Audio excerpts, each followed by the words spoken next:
Hello everyone, my name is Tejas Srikanth Sudhar. Today's my video topic is string constant pool in Java. First of all, we see what is string. String is a sequence of character. There are two ways of creating string in Java. First way is by literal, and second way is by new keyword. In by literal, we can just put the value in the double quotes, and by using new keyword, we can create a new object, and then in the double quotes we can put the value. Now we see the string constant pool. String pool in Java is a special storage space in Java heap memory, where string literals are stored. It is known by the name string constant pool or string intent pool. Whenever a string literal is created, the JVM first check the string constant pool before creating the new object of the string. Now we see the need of a string constant pool.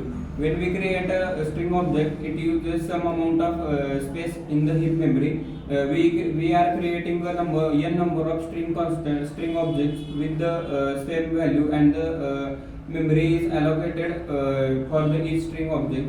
This is an inefficient way of memory allocation. In order to increase the performance of the code and reuse the memory space, the JVM stores the string in the with the help of the string constant pool, where we can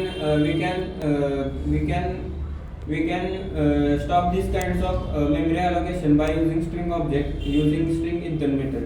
Now we see the string intent method. The string intent method is creating string using the new keyword, allocates the memory to the string object in the heap, but not outside the SCP. When we use the string intent method, JVM puts the string literal in the string pool, and the reference is stored in the variable. Syntax of this method is string keyword variable name is equal to new keyword string in the double quotes in the diamond bracket double quotes string value intent in semicolon. Now you see the some advantages of string pool in Java. First, Java string pool allows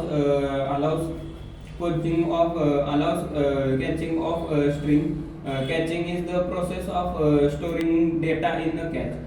Cache improves the process and reduces the memory. Second is provides reusability. It saves the time and create a new string. If there is a already string with the same name and value is present in the pool, it reference is returned. Next, third advantage is string pool makes the Java memory efficient. We can achieve the string iterating using the concept of string constant pool. That's all about string constant pool. Thank you.